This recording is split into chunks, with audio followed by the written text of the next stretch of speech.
Hello friends, स्वागत है आप सबका अपना चैनल टॉपर बैच में। आज हम क्लास 10th के फिजिक्स चैप्टर नंबर 2 प्रकाश के अपवर्तन से ऑल ऑब्जेक्टिव क्वेश्चन लेके आए हैं, जो कि इस वीडियो में सोल्व करेंगे। इस वीडियो को देख लेने के बाद आप लोग को प्रकाश के अपवर्तन से एक भी ऑब्जेक्टिव क्वेश्चन नहीं छूटेगा। वीडियो में आगे बढ़ने से पहले आप लोग से रिक्वेस्ट है कि इस वीडियो को लाइक करें और अपने सारे दोस्तों में शेयर करें, ताकि उनके पास भी यह वीडियो पहुंच सके। और चैनल पर नए हैं तो चैनल को सब्सक्राइब करें। चलिए स्टार्ट करते हैं वीडियो को। तो बच्चों, चैप्टर का नाम है प्रकाश का अपवर्तन। प्रश्न नंबर पहला की ओर चलते हैं।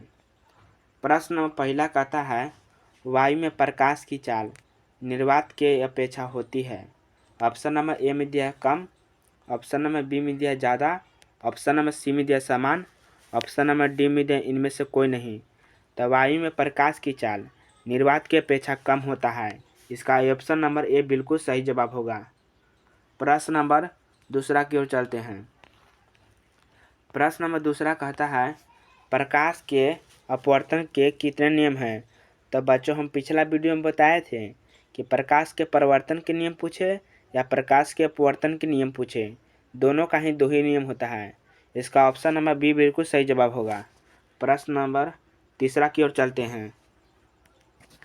प्रश्न नंबर तीसरा कहता है, तालाब का जल कम गहरा दिखाई देना।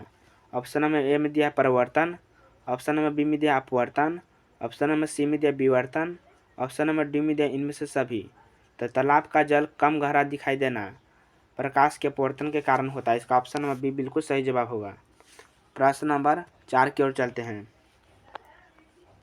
प्रश्न नंबर 4 कहता है, किसी लेंस द्वारा उत्पन्न आवर्धन का ऐसा मात्रक होता है। ऑप्शन नंबर ए में दिया मीटर, ऑप्शन नंबर बी में दिया सेंटीमीटर, ऑप्शन नंबर सी में दिया मिलीमीटर, ऑप्शन नंबर डी में दिया मात्रक विहीन। तो आवर्धन का जो ऐसा मात्रक होता है वह मात्रक विहीन होता है। इसका ऑप्शन नंबर डी बिल्कुल सही जवाब होगा। प्रश्न नंबर 5 की ओर चलते हैं। तो 5 नंबर सवाल कहता है, लेंस की मुख्य फोकस की संख्या कितनी होती है। लेंस के मुख्य फोकस की संख्या कितनी होती है। ऑप्शन नंबर ए में दिया है 2, ऑप्शन नंबर बी में दिया 1, ऑप्शन नंबर सी में दिया 3, ऑप्शन नंबर डी में दिया है इनमें से कोई नहीं। तो लेंस में मुख्य फोकस की संख्या 2 होता है। इसका ऑप्शन नंबर ए बिल्कुल सही जवाब होगा। प्रश्न नंबर 6 की ओर चलते हैं। निम्नलिखित में से किसका अपवर्तनांक सबसे ज़्यादा होता है। ऑप्शन नंबर ए में दिया वायु, ऑप्शन नंबर बी में दिया बर्फ, ऑप्शन नंबर सी में दिया कांच, ऑप्शन नंबर डी में दिया हीरा। तो इसका ऑप्शन नंबर डी बिल्कुल सही जवाब होगा, क्योंकि हीरा का अपवर्तनांक सबसे अधिक होता है। हीरा का अपवर्तनांक 2.42 होता है। प्रश्न नंबर इसका ऑप्शन नंबर डी बिल्कुल सही जवाब होगा। प्रश्न नंबर 7 की ओर चलते हैं। प्रश्न नंबर 7 कहता है, निम्नलिखित में से किस लेंस को अभिसारी लेंस कहते हैं। ऑप्शन नंबर ए में दिया समतल दर्पण, ऑप्शन नंबर बी में दिया अवतल लेंस, ऑप्शन नंबर सी में दिया उत्तल लेंस, ऑप्शन नंबर डी में दिया इनमें से सभी। तो इसका ऑप्शन नंबर सी बिल्कुल सही जवाब होगा। उत्तल लेंस को अभिसारी लेंस कहते हैं। अगर यह अवतल लेंस अपसारी लेंस कहता तो इसका ऑप्शन नंबर बी बिल्कुल सही जवाब होता है, लेकिन अभिसारी कह रहा है, अभिसारी उत्तल लेंस का होता है। इसका ऑप्शन नंबर सी बिल्कुल सही जवाब होगा। प्रश्न नंबर 8 की ओर चलते हैं। प्रश्न नंबर 8 कहता है, निम्न में से किस लेंस की फोकस दूरी धनात्मक होती है। ऑप्शन नंबर ए में दिया उत्तल लेंस, ऑप्शन नंबर बी में दिया समतल लेंस, ऑप्शन नंबर सी में दिया अवतल लेंस, ऑप्शन नंबर डी में दिया इनमें से सभी। इनमें से किस लेंस को फोकस दूरी धनात्मक होता है। इसका ऑप्शन नंबर ए बिल्कुल सही जवाब होगा। उत्तल का जो फोकस दूरी होता है वह धनात्मक होता है और अवतल का फोकस दूरी ऋणात्मक होता है। प्रश्न नंबर 9 की ओर चलते हैं। प्रश्न नंबर 9 कहता है, निम्न में से किस माध्यम में प्रकाश की चाल अधिक होती है। ऑप्शन नंबर ए में दिया हवा, ऑप्शन नंबर बी में दिया जल, ऑप्शन नंबर सी में दिया शीशा, ऑप्शन नंबर डी में दिया हीरा। तो निम्न में से किस माध्यम में प्रकाश की चाल अधिक होती है। तो इसका ऑप्शन नंबर ए बिल्कुल सही जवाब होगा, क्योंकि हवा में प्रकाश की चाल सबसे अधिक होता है। इसका ऑप्शन नंबर ए बिल्कुल सही जवाब होगा। प्रश्न नंबर 10 की ओर चलते हैं। प्रश्न नंबर 10 कहता है, शब्दकोश के छोटे अक्षरों को पढ़ने के लिए लेंस का उपयोग किया जाता है। मैंने शब्द मैंने छोटा छोटा जो अक्षर लिखा रहता है वो हम लोग किस लेंस का उपयोग उसको बड़ा प्रतिबिंब देखने के लिए करते हैं। तो ऑप्शन नंबर ए में दिया 50 सेंटीमीटर फोकस दूरी का उत्तल लेंस। ऑप्शन नंबर बी में दिया 5 से 50 सेंटीमीटर फोकस दूरी का अवतल लेंस। ऑप्शन नंबर सी में दिया 5 सेंटीमीटर फोकस दूरी का उत्तल लेंस। ऑप्शन नंबर डी में दिया इनमें सभी। तो इसका ऑप्शन नंबर सी बिल्कुल सही जवाब होगा, 5 सेंटीमीटर फोकस दूरी वाला उत्तल लेंस है। प्रश्न नंबर 11 की ओर चलते हैं। प्रश्न नंबर 11 कहता है निम्न में से कौन सा पदार्थ लेंस बनाने के लिए उपयोग नहीं किया जाता है। ये सब जो क्वेश्चन है ना, यह हर साल पूछा जाता है, हमेशा VBI सब क्वेश्चन रखिएगा। प्रश्न नंबर इसका ऑप्शन नंबर ए में दिया जल, ऑप्शन नंबर बी में दिया कांच, ऑप्शन नंबर सी में दिया मिट्टी, ऑप्शन नंबर डी में दिया इनमें से कोई नहीं। तो निम्न में से कौन सा पदार्थ है लेंस बनाने के लिए उपयोग नहीं किया जाता है। तो जल का उपयोग भी किया जाता है, कांच का उपयोग भी किया जाता है, लेकिन ऑप्शन नंबर सी में दिया है मिट्टी, मिट्टी का उपयोग नहीं किया जाता है। इसका ऑप्शन नंबर सी बिल्कुल सही जवाब होगा। प्रश्न नंबर 12 की ओर चलते हैं। प्रश्न नंबर 12 कहता है किस लेंस द्वारा सिर्फ काल्पनिक प्रतिबिंब बनता है। ऑप्शन नंबर ए में दिया अवतल, ऑप्शन नंबर बी में दिया उत्तल, ऑप्शन नंबर सी में दिया समतल, ऑप्शन नंबर डी में दिया इनमें से कोई नहीं। तो किस लेंस में द्वारा सिर्फ काल्पनिक प्रतिबिंब बनता है। तो इसका ऑप्शन नंबर ए बिल्कुल सही जवाब होगा, उत्तल लेंस द्वारा सिर्फ काल्पनिक प्रतिबिंब बनता है। प्रश्न नंबर 13 की ओर चलते हैं। एक उत्तल लेंस होता है। ऑप्शन नंबर ए में दिया सभी जगह समान मोटाई का, ऑप्शन नंबर बी में दिया बीच की अपेक्षा किनारे पर मोटा, ऑप्शन नंबर सी में दिया किनारे की अपेक्षा बीच में मोटा, ऑप्शन नंबर डी में दिया इनमें से सभी। तो उत्तल लेंस जो होता है वह कुछ इस प्रकार का होता है, जो किनारे पर पतला और बीच में मोटा होता है। इसका ऑप्शन नंबर सी बिल्कुल सही जवाब होगा। प्रश्न नंबर 14 की ओर चलते हैं। प्रश्न नंबर 14 कहता है किस बीम का वास्तविक प्रतिबिंब समान आकार का प्राप्त करने हेतु बीम को उत्तल लेंस के सामने होता है। ऑप्शन नंबर ए में दिया फोकस पर, ऑप्शन नंबर बी में दिया वक्रता केंद्र पर, ऑप्शन नंबर सी में दिया अनंत पर, ऑप्शन नंबर डी में दिया इनमें से सभी। तो समान आकार का प्रतिबिंब प्राप्त करने के लिए वस्तु को वक्रता केंद्र पर रखा जाता है, ताकि उसका प्रतिबिंब वक्रता केंद्र पर बनता है, वस्तु के बराबर और वस्तु के समान। प्रश्न नंबर 15 की ओर चलते हैं। प्रश्न नंबर 15 कहता है उत्तल लेंस द्वारा आवर्धित काल्पनिक प्रतिबिंब तब बनता है जब वस्तु रहता है। ऑप्शन नंबर ए में दिया अनंत पर, ऑप्शन नंबर बी में दिया फोकस और लेंस के बीच, ऑप्शन नंबर सी में दिया फोकस पर, ऑप्शन नंबर डी में दिया इनमें सभी। तो उत्तल लेंस द्वारा आवर्धित काल्पनिक प्रतिबिंब तब बनता है जब वस्तु फोकस और लेंस के बीच होता है। इसका ऑप्शन नंबर बी बिल्कुल सही जवाब होगा। प्रश्न नंबर 16 की ओर चलते हैं। प्रश्न नंबर 16 कहता है निम्नलिखित में से किसी वस्तु का वास्तविक प्रतिबिंब कौन बना सकता है। ऑप्शन नंबर ए में दिया उत्तल लेंस, ऑप्शन नंबर बी में दिया है अवतल लेंस, ऑप्शन नंबर सी में दिया ए बी दोनों, ऑप्शन नंबर डी में दिया इनमें से कोई नहीं। तो निम्नलिखित में से किसी वस्तु का वास्तविक प्रतिबिंब कौन बना सकता है। इसका ऑप्शन नंबर ए बिल्कुल सही जवाब होगा, क्योंकि उत्तल लेंस में वास्तविक प्रतिबिंब बनता है। प्रश्न नंबर 17 की ओर चलते हैं।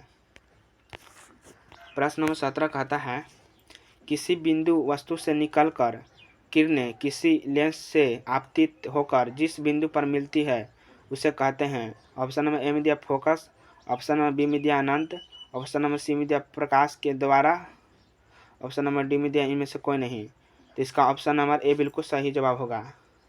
प्रश्न नंबर 18 की ओर चलते हैं। फोटोग्राफी कैमरा अभिदृश्य होता है। जो कैमरा का जो आगे वाला जो लेंस लगा रहता है वह कौन सा लेंस होता है। इसका ऑप्शन नंबर ए में दिया समतल लेंस, ऑप्शन नंबर बी में दिया उत्तल लेंस, ऑप्शन नंबर सी में दिया अवतल लेंस, ऑप्शन नंबर डी में दिया इनमें से कोई नहीं।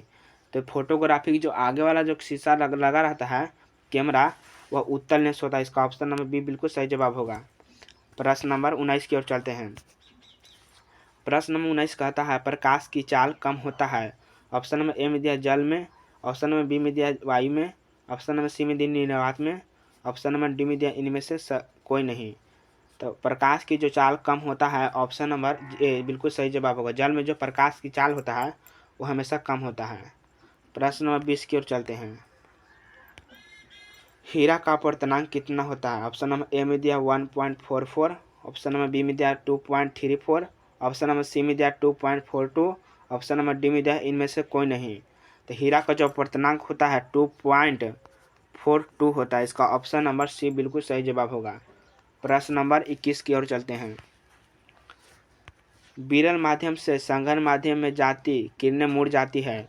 ऑप्शन नंबर ए में दिया अभिलंब की ओर, ऑप्शन नंबर बी में दिया अभिलंब से दूर, ऑप्शन नंबर सी में दिया अभिलंब के साथ संपाती, ऑप्शन नंबर डी में दिया इनमें से सभी। तो विरल माध्यम जब कोई प्रकाश विरल माध्यम से सघन माध्यम में प्रवेश करती है तो अभिलंब की ओर मुड़ जाती है। इसका ऑप्शन नंबर ए बिल्कुल सही जवाब होगा। प्रश्न नंबर 22 की ओर चलते हैं। निर्देशांक चिन्ह परिपाटी में सभी दूरियां मापी जाती है। ऑप्शन नंबर ए में दिया फोकस से, ऑप्शन नंबर बी में दिया ध्रुव से, ऑप्शन नंबर सी में दिया अनंत से, ऑप्शन नंबर डी में दिया इनमें से कोई नहीं। तो निर्देशांक चिन्ह परिपाटी में सभी दूरियां ध्रुव से मापी जाती है। इसका ऑप्शन नंबर ए बिल्कुल सही जवाब होगा। प्रश्न नंबर 23 की ओर चलते हैं। प्रश्न नंबर 23 कहता है अवतल लेंस को और किस नाम से जाना जाता है। ऑप्शन नंबर ए में दिया अभिसारी, ऑप्शन नंबर बी में दिया अपसारी, ऑप्शन नंबर सी में दिया अपसारी, ऑप्शन नंबर डी में दिया इनमें से सभी होगा। इसका यहाँ पर कुछ छूट गया है सभी, तो इसका ऑप्शन नंबर बी बिल्कुल सही जवाब होगा। अवतल लेंस को अपसारी लेंस कहते हैं। प्रश्न नंबर 24 की ओर चलते हैं। उत्तल लेंस को और किस नाम से जाना जाता है। तो अवतल जो रहता उसको अपसारी कहते हैं और उत्तल लेंस को अभिसारी। इसका ऑप्शन नंबर ए बिल्कुल सही जवाब होगा। प्रश्न नंबर 25 की ओर चलते हैं। संघन माध्यम से विरल माध्यम में जाती प्रकाश की किरणें मुड़ जाती है। ऑप्शन नंबर ए में दिया अभिलंब की ओर, ऑप्शन नंबर बी में दिया अभिलंब से दूर, ऑप्शन नंबर सी में दिया अभिलंब के साथ, ऑप्शन नंबर डी में दिया इनमें से कोई नहीं।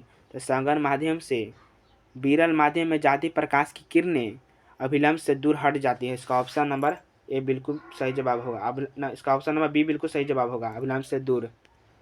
प्रश्न नंबर 26 की ओर चलते हैं। प्रश्न नंबर 26 कहता है किस चीज़ का उपयोग श्वेत प्रकाश के 7 रंगों को देखने के लिए किया जाता है। ऑप्शन नंबर ए में दिया है प्रिज्म, ऑप्शन नंबर बी में दिया है गोला, ऑप्शन नंबर सी में दिया कांच, ऑप्शन नंबर डी में दिया इनमें से कोई नहीं। तो किस चीज़ का उपयोग श्वेत प्रकाश के 7 रंगों को देखने के लिए किया जाता है। इसका ऑप्शन नंबर ए बिल्कुल सही जवाब होगा कि जब हम प्रिज्म है, जब हम श्वेत प्रकाश को इस प्रिज्म से गुजारते हैं तो इससे निकलकर 7 रंगों में विभक्त हो जाती है किरणें। प्रिज्म का उपयोग 7 रंगों को देखने के लिए किया जाता है, ऐसे 7 रंगों में विभक्त हो जाए। इसका ऑप्शन नंबर ए बिल्कुल सही जवाब होगा। प्रश्न नंबर 27 की ओर चलते हैं।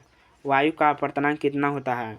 ऑप्शन नंबर ए में दिया 1.31, ऑप्शन नंबर बी में दिया 2.321, ऑप्शन नंबर सी में दिया 1.11, ऑप्शन नंबर डी में दिया इनमें से कोई नहीं। तो वायु का अपवर्तनांक 1.31 होता है। इसका ऑप्शन नंबर ए बिल्कुल सही जवाब होगा। प्रश्न नंबर 28 की ओर चलते हैं। जल का अपवर्तनांक कितना होता है। ऑप्शन नंबर ए में दिया 1.33, ऑप्शन नंबर बी में दिया 1.43, ऑप्शन नंबर सी में दिया 1.22, ऑप्शन नंबर डी में दिया इनमें से कोई नहीं। तो जल का जो अपवर्तनांक होता है 1.33 होता है। इसका ऑप्शन नंबर ए बिल्कुल सही जवाब होगा। प्रश्न नंबर 29 की ओर चलते हैं। निम्न में से किस लेंस को फोकस दूरी धनात्मक होता है। ऑप्शन नंबर ए में दिया उत्तल लेंस, ऑप्शन नंबर बी में दिया समतल लेंस, ऑप्शन नंबर सी में दिया अवतल लेंस, ऑप्शन नंबर डी में दिया इनमें से कोई नहीं। तो इसका ऑप्शन नंबर ए बिल्कुल सही जवाब होगा क्योंकि उत्तल का जो फोकस दूरी होता है वह धनात्मक होता है और अवतल का फोकस दूरी ऋणात्मक होता है। इसका ऑप्शन नंबर ए बिल्कुल सही जवाब होगा। प्रश्न नंबर 30 की ओर चलते हैं। तारों का टिमटिमाना किस परिघटना को दर्शाता है। ऑप्शन नंबर ए में दिया प्रकाश का प्रवर्तन, ऑप्शन नंबर बी में दिया प्रकाश का अपवर्तन, ऑप्शन नंबर सी में दिया वायुमंडलीय अपवर्तन, ऑप्शन नंबर डी में दिया इनमें से सभी। तो तारों का जब टिमटिमाना होता है यह वायुमंडलीय प्रकाश के अपवर्तन के कारण। इसका ऑप्शन नंबर बी बिल्कुल सही जवाब होगा।